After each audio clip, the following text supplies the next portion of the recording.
Hi, I'm Paul Renier with Door County Nature and Travel, and welcome to another segment of Door County Today. Today we're going to be watching birds, or bird watching, or birding. Already today we saw about a half a dozen species of sparrows, about 10 species of warblers, and a number of other migrating species of birds that move through Door County in the springtime. We also saw red-winged blackbirds. Bird watching is not just watching birds, but quite often it's listening for their bird song. Like most of the world, things are turning digital, including bird field guides. Here's a bird we saw this morning, the yellow warbler. And we'll just take a look at some photos of this bird.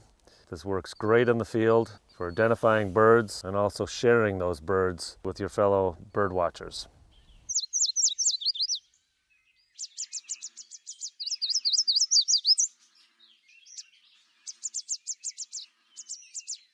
In Door County, we have lots of different habitats that provide incredible homes for species of birds throughout the year. So we go out and bird by habitat. We'll say, well, let's go along shorelines and we'll look for birds that are associated with shorelines. So looking for your habitat can quite often tell you what you're going to see on your bird outing. The highest bird counts are generally found in the springtime, in the months of late April, May, and into June. In areas like this, Weberg Marsh, wetlands that are high quality and support great habitat and all the elements that habitat needs. We are now at the Ridges Sanctuary's Logan Creek property, located just south of Jacksonport. The trillium, name was given by Linnaeus, refers to threes.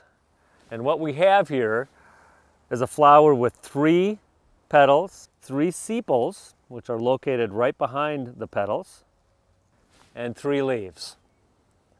Found also on the forest floor here is a common sedge that is in full bloom, but quite often overlooked by most people as any type of flowering plant. Sedges look like grasses, but if we take a look and see this carpet of these grass-like plants all along the forest floor here, you can see their blossoms.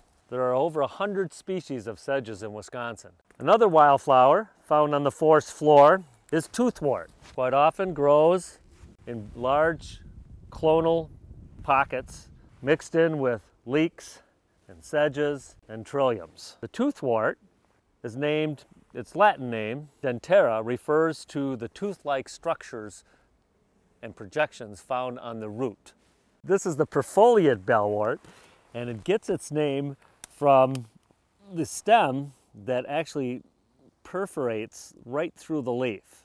Within the lacy leaves of the forest floor, we find a gem, the wild bleeding heart.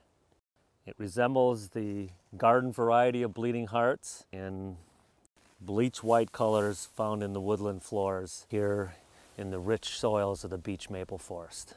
Another common wildflower is the spring beauty. Spring beauty is characterized with a white flower with pink lines or streaks or veins that are found within each petal. Spring beauty gets its name from the fact that it comes out in very large numbers and covers the forest floor in early spring. This is the beech tree. The leaves are just starting to come out. They're known for their long chestnut-colored buds that hold the leaves through the winter.